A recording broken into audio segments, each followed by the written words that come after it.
We're in the midst of a huge transformation where our peers, communities, and workplaces are all really melding into one. Welcome to Reimagining Company Culture. My name is Christina Giordano, she, her, and hers, and I am the Senior Partnerships Manager here at AllVoices.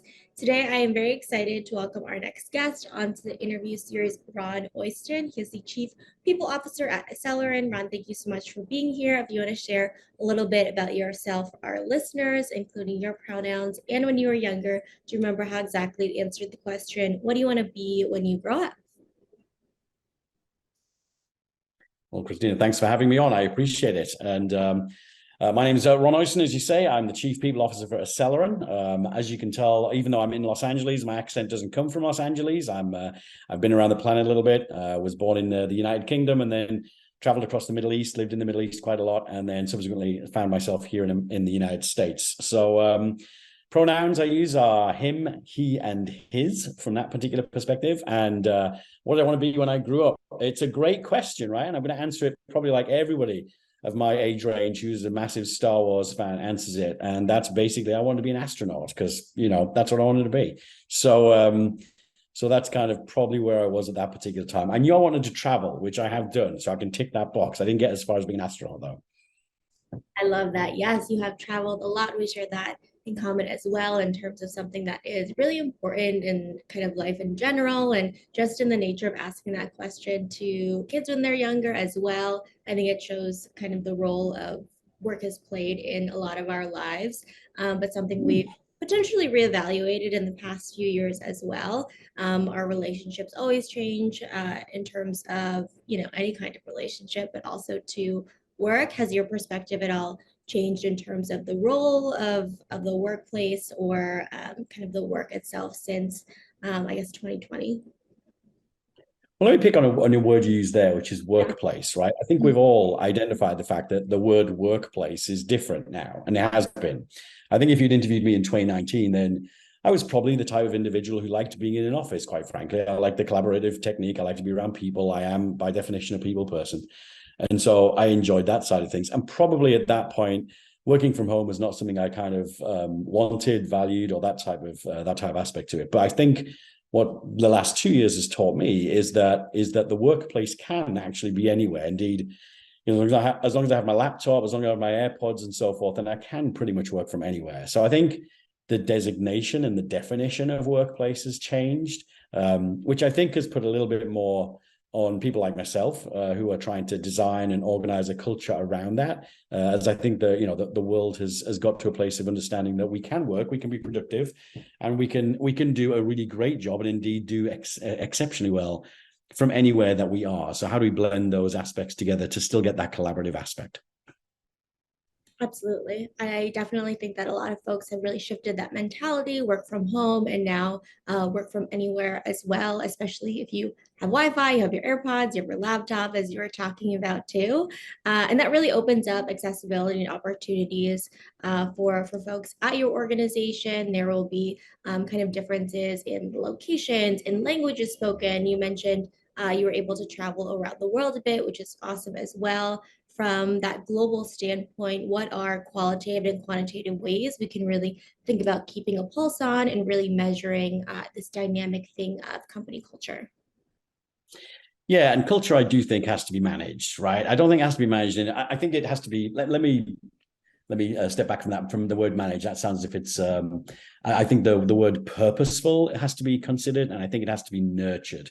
I think it isn't something that is created or defined in a particular way. I think it has to be part of what the organization is. And therefore, I think that indicates how you'd actually approach the question that you ask, which is how do you do that? I've worked, like I say, in the Middle East. I've worked for big American companies, which are all over the planet. And one of the questions I remember being asked very vividly when I was based in Dubai was somebody said to me, how do we keep the culture of the organization, which is an American-based organization, whilst we're sat here in Dubai with its very own culture from that particular perspective? And I think what any organization needs to do is to create the DNA of who it is and what are the fundamental principles of how it operates, the way it works, the behaviors that it inculcates, and so forth.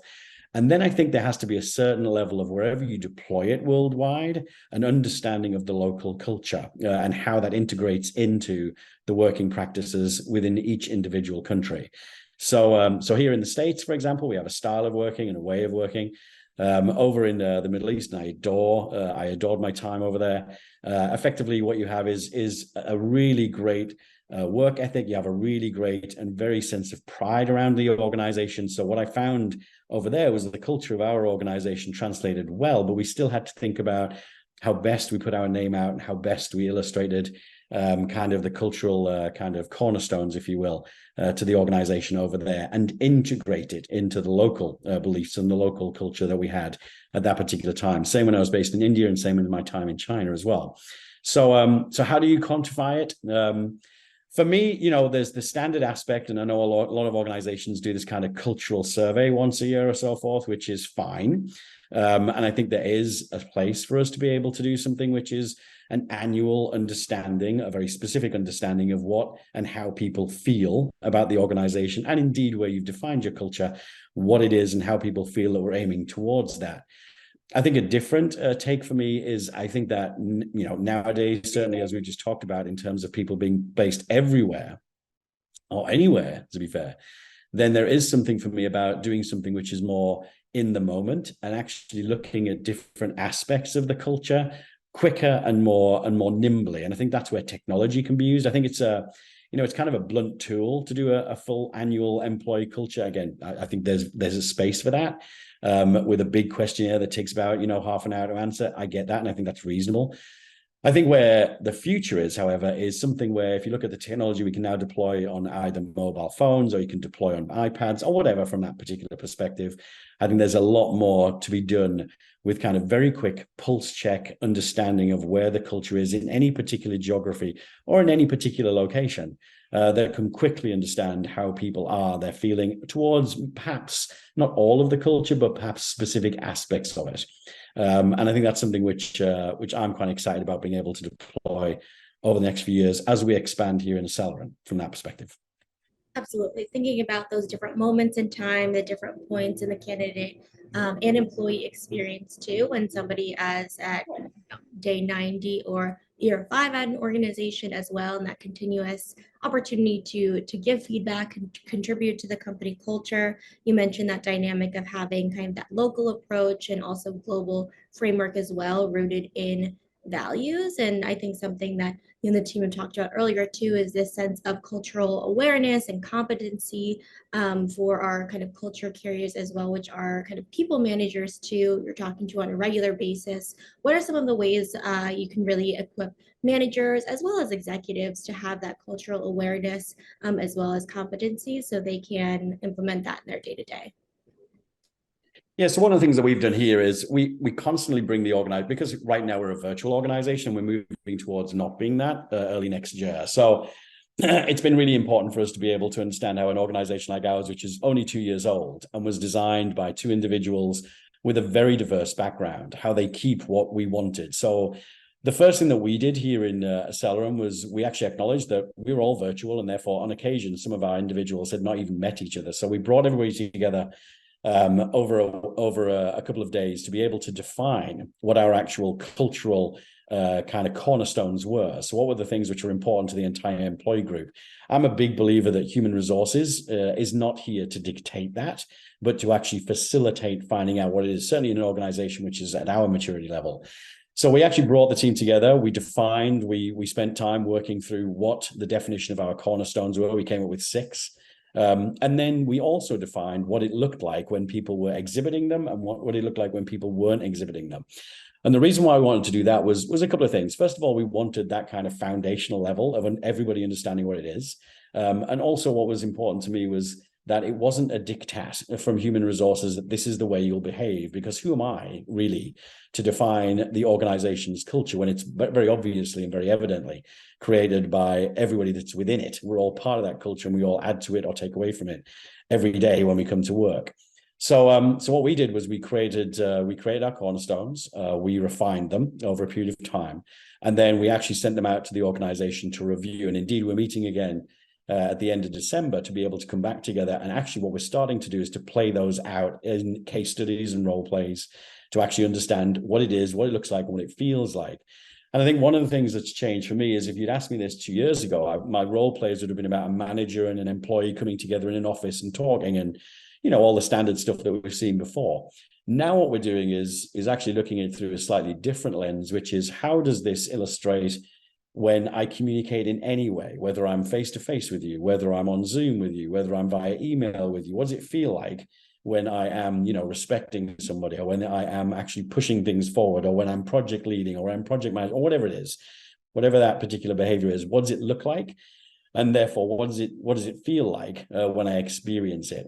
So, the three phases we've gone through are basically, let's define it and let's make sure that we keep it and we're purposeful about it. Let's educate individuals on it so they can see it, not just in the old ways that we would have been used to, which is kind of in the office. And then the final piece is, what exactly does it feel like? Because I think culture is a feeling, and I think culture is something which is one of the very big attributes of any organization and coming to work for any organization. Now, in terms of getting leaders equipped for all of that helps because they've defined it, they're seeing it, they can actually work out what it is, and they can see it play out. I think the other thing that we make sure is that as a function, human resources is also there to advise and to kind of be the coach when it comes to actually how that plays out. So the other thing we have here in HR is a coach mentality that when a leader rings us up and says, I'm experiencing this, or I'm experiencing that with somebody, then because we have that foundation, we're able to talk to them about what we'd expect to see, how we expect to play it out. And also, more importantly, if it's positive, great. If it's also somebody who's not exhibiting the culture, how to actually, get past that, help the individual through it, and then help them move on to perform in a better way from a cultural perspective. Absolutely. I think that it's interesting that you look at it in the different phases as well, in terms of really defining what you mean and also what it looks like in practice, how you want people to feel in an ideal world as well. And I want to touch on that too, because a lot of organizations are thinking about really taking that human first people approach to their organization, to culture as well. You mentioned HR really being a coach, helping to facilitate a best in class company culture as well. What does a people first culture look like in practice? But also, I think it's important to define what it is not as well. Yeah, I think it's when you think about people first, right? I think any organization, certainly my organization, is nothing without the individuals who are in it and the brain power that we have around that organization. So when I look at any measurement of any metric, if I look at finance and my budgets, 70 to 80% of the budget is on people because that's what it should be, because we're a virtual company. So we're spending a lot of money on these, I'm going to use the word assets. I don't mean that. They're people, they are functioning, they're working for the organization. But in any dynamic, what we tend to do is we tend to forget the people aspects to it. So when you talk about people first, for me, it's about, first of all, acknowledging this is the most expensive asset you have in any organization, the people who work for it. I think the other side of the argument as well is understanding that people have a choice. And I think that choice has become much more stark since 2020, when individuals can literally walk away. I don't like to get into the big headlines of everybody leaving and the aspect to it. But from my perspective, I think it has enabled us since 2020 to focus on the fact that individuals can choose. They can choose where to work. They can choose their location, and there's a choice around it. So what ties me to my employer? And for a long time, I think people, and some people still do, I think it was reward, which is big, obviously. But I think the other side of it is, how do I feel? What's the company doing? How is it in its community? And basically, how is it just generally, much more than just what am I taking home every paycheck delivery day, effectively.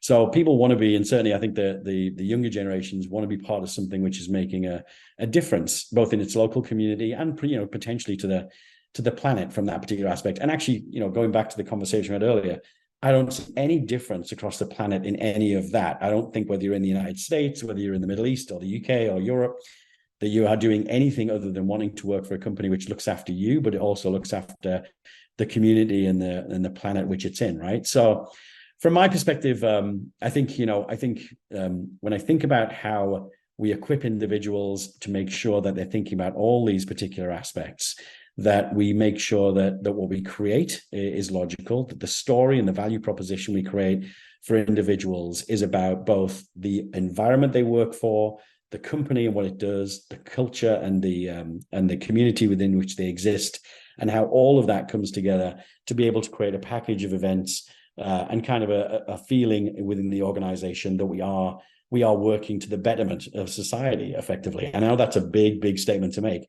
but I think even in any way, in any organization, whatever you're doing, if you can see that you're adding value to both yourself and society and the culture and the community that you exist in, then I think that's a great way to keep people motivated and great people move forward.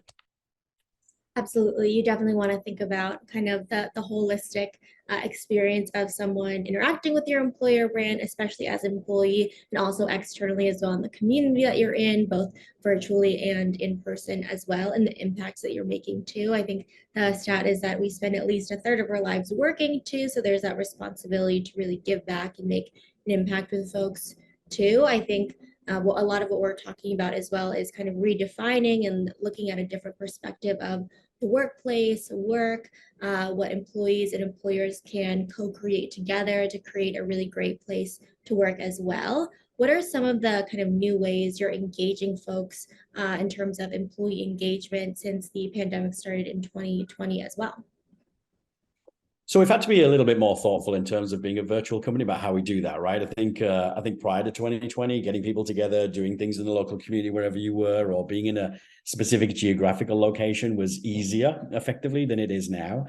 So in terms of engaging individuals, we've spent a lot more time thinking about what it is that the several ways that we can engage people in the organization, the organizational structure. So communication is key in terms of telling the organization and telling the employees what's going on as much as we can, as quickly as we can, and how we actually approach that. So being very meaningful and very thoughtful about how we communicate with individuals and actually how each communication comes together. So I already talked about, twice a year we bring the organization together face to face, and that's what we're doing again towards the end of this year. But within that, we also have all team meetings, and therefore, how do we connect those together in terms of the meaningful messages we're trying to get across to the employee population over that period of time, whether it's face-to-face or whether it's via Zoom or whatever it is. And then subsequently, how do we also get some of our more senior leaders, such as the CEO and some of the C-suite individuals, to communicate equally across their particular parts of the organization, such that, at any one time, an employee feels that they understand where the business is going and what it's trying to do and what it's trying to achieve. So I think that's a business aspect to it.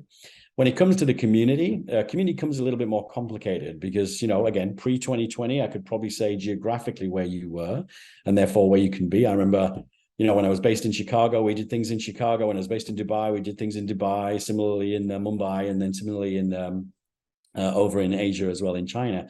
So we did things because we were geographically co-located. Now that we're not co-located, then it's slightly more complex. So where we're going to is putting in place a kind of day and giving everybody a day where they can go out and do whatever type of community outreach or program they want to do. But we're more aware of the fact that that could be more local to them because they are obviously remote. So what we're putting in place is something where people can individually go out, take a day, spend some time with whatever charitable concern or community concern they want to be able to work with for that particular day. And then what we do is we actually communicate that within the organization as well as part of our internal communication piece so that people can see how everybody is working towards helping not just the community where we're based and our facilities are, but also wherever they are, for instance.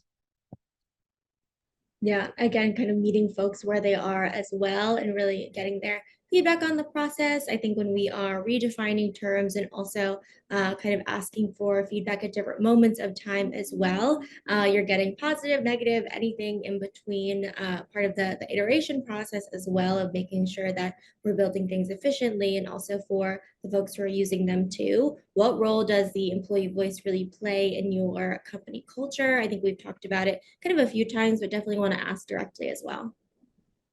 Oh, no, I think the employee plays a major role in it. And if an employee doesn't feel they can say something, if we're not all engaged in the organization, how it works, if you feel, let me use a word like fear, for example, for actually questioning something within the organization, then that's a problem, in my opinion. Certainly for an organization like mine, which is, 24 months old practically, then if we don't have the ability for people at any part of the organization in any hierarchical status to be able to put their hand up and go, you know what, I think we could do this a little bit better or differently. Probably differently, better than better, right? Because that's debatable, but effectively from that perspective, I think for me, if people don't feel that they can say that, then that is an issue. So what we have and what we've certainly inculcated within our culture is a specific term where individuals are expected to be able to talk and to challenge each other in a respectful way, right? But to challenge the ideas, challenge the concepts, because that's the only way we're going to get to the best possible output within an organization. I'm sure that you can go to any C-suite you want to. They do not have all the best ideas on the planet, and they can't espouse that they are. So getting the entire employee population to think about how better ways we can do things. Now, there's a difference, right? There's a fine line between criticism and just basically kind of like coming up with good ideas and better ways to do it. So we define that in the culture, which is we don't want people just to criticize what we have. What we want people to do is to both, yes, for sure, do their due diligence and come forward with ideas to do and improve anything. And also that can be anywhere. So if you are in our organization, tech ops, and you have a better idea for human resources to do things in a different way, then for sure, let's hear it and let's talk about it. Because everybody's been in many different organizations, and we can get lots of great ideas out of how other people have worked and how other organizations have operated as well. So getting rid of that fear, getting rid of the ability for people to be able to communicate, and making sure that there is no real hierarchical feeling that you can't speak to anybody is an important aspect of that. Absolutely. I think that is really important to remember as well when you're kind of nurturing and cultivating that intentional culture of feedback, consistently asking and creating an environment where people don't feel like they can speak up as well. Just because you don't have any feedback does not mean things are working really perfectly and nobody has anything to say kind of another common theme throughout our conversation was kind of the role of HR, people teams in really helping set up the framework for a really great place to work as well. And I think this is something we've seen since 2022. How can businesses really demonstrate that they see human resources as a strategic business partner? If you have any examples of collaborative projects you've worked on with other department leaders and a shared goal. Yeah, so actually, to be fair, and this is an interesting point for me. I'm going to just mangle or re-angle your question, if that's okay. So one of the things that I think is important in HR, and I believe this for a very long time, is that, and actually I practice this myself. I do get slightly kind of agitated when people say business and HR, because if HR is not part of the business, then what exactly is it? HR could not operate by itself. So I do have that as a kind of issue. I think that one of the things that, before I start asking how the business can work with human resources, I think HR has to take a long, good look at itself to see exactly what it's doing. So when I get asked the question, like, how can HR be more in with the business? I suppose my first question is why isn't it in the first place? What exactly is HR doing to integrate itself into the business, to understand it, and to be a partner that is actually sought out? And I think success in human resources, for me personally, is when I am sought out by a business leader to be a coach or to be a help or to actually, integrate in whatever, as opposed to forcing myself into them. So I think for me, a sign of a good HR function is one that really doesn't have to answer this question in a way, because they, by definition, are brought in and expected to play a role because they are respected by the organization. And really the only way I think an organization respects human resources is if it's super efficient from an operational perspective and does what it says on the tin, which, people have to get paid and all these types of good things. Don't get any points for that, but that's what happens, right? So all of your operations are excellent in the way that they operate.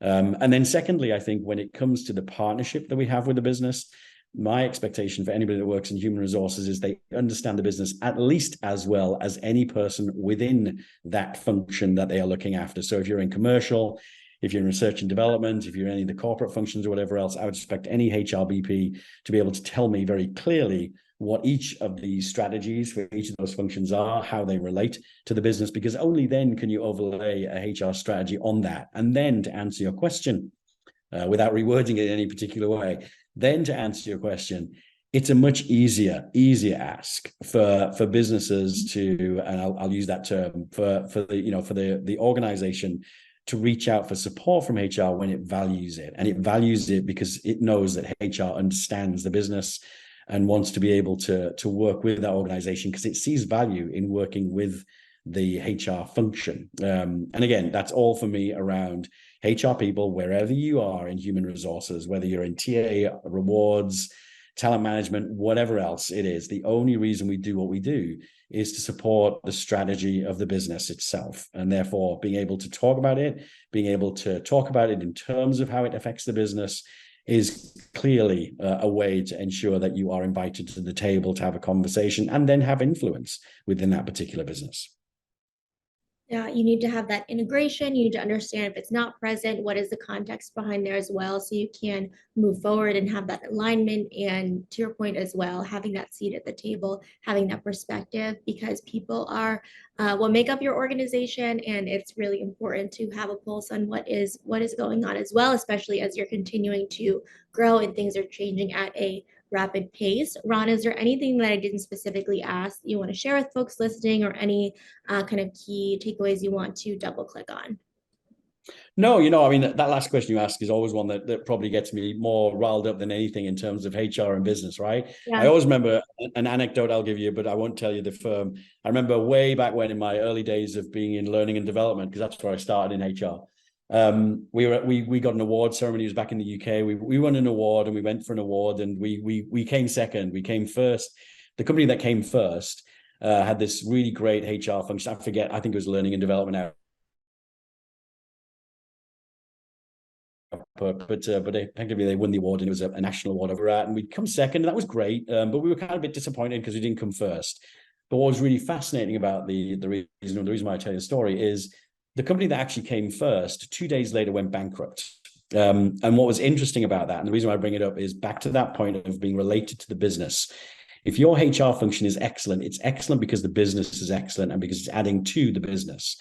And I think one of the things I took away from that story and watching that play out when I was watching that award ceremony was here was an award ceremony that was celebrating a particular output, but the output had no bearing on the actual overall business itself. Quite frankly, 48 hours later, the entire company had gone bankrupt. So there's no point having a great HR function doing great HR things if there's no correlation to what the business looks like and how it's actually how the business is being supported through that. Well, thank you for sharing that anecdote as well, and for all of your kind of insights and experiences too, and your perspective on people and HR and just how to move the business forward. Really appreciated the conversation. No worries. Thanks so much.